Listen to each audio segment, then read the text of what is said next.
lu lañu wax ko loolu yépp pour préparer psychologiquement la ñuy waaj a def ñoom la dinaa ci ñëw la ñuy waaj a def mooy lan damay wax sénégalais yi ne acte terroriste bu fi amee Macky Sall ak ñi mu àndal ñoo ko def parce que ci loolu la ñu nekk ci loolu la ñuy dox attan nañu clateloo fi bombe créé fi acte terroriste pour ne li ñu leen doon wax yépp a ngi nii nag daal di gaawantu jël ay pouvoirs spéciaux mooy dooleel Macky Sall ne ko am nga sañ-sañu ku yëngatu nga dóor parce que le pays est en guerre.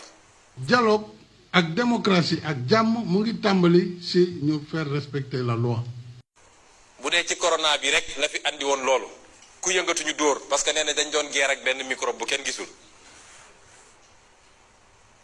ku yëngatu ku fi 19 heures fekkoon ngay dogg a wàcc sax amoo kaar ñu fekk la fa duma bis bu ñu kalaatee li ñuy kalaatee ba pare dina ne nag Serigne Seck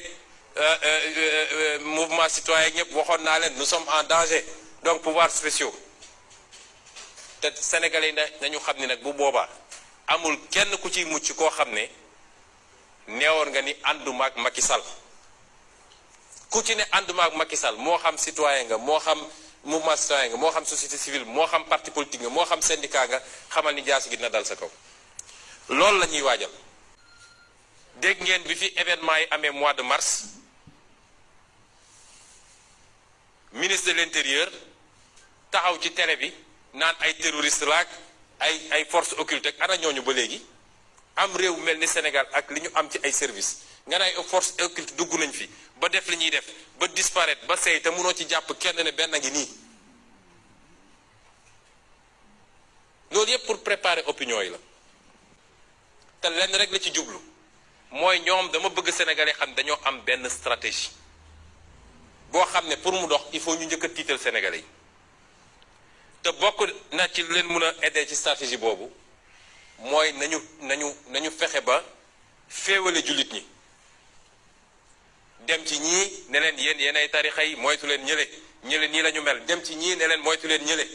loolu mooy seen stratégie te ñi leen ko jàngal waa bitim réew la yooyu yépp nag dafa am lu ñuy préparer gis nañ fi ay nit yu dem ci ay plateau télé wala taxaw ci assemblée nationale ne ñoom xam nañu ay terroristes yi fi nekk wax ko ci anam yoo xam ne ndeysaan mouchoir yi génn nit ñi di jooy ak ñii di xalangoog ñu naan bi ñuy est-ce que sax newuñu ci buntu télé beeg. mandat boo leen bëggee da ngeen koy ñaan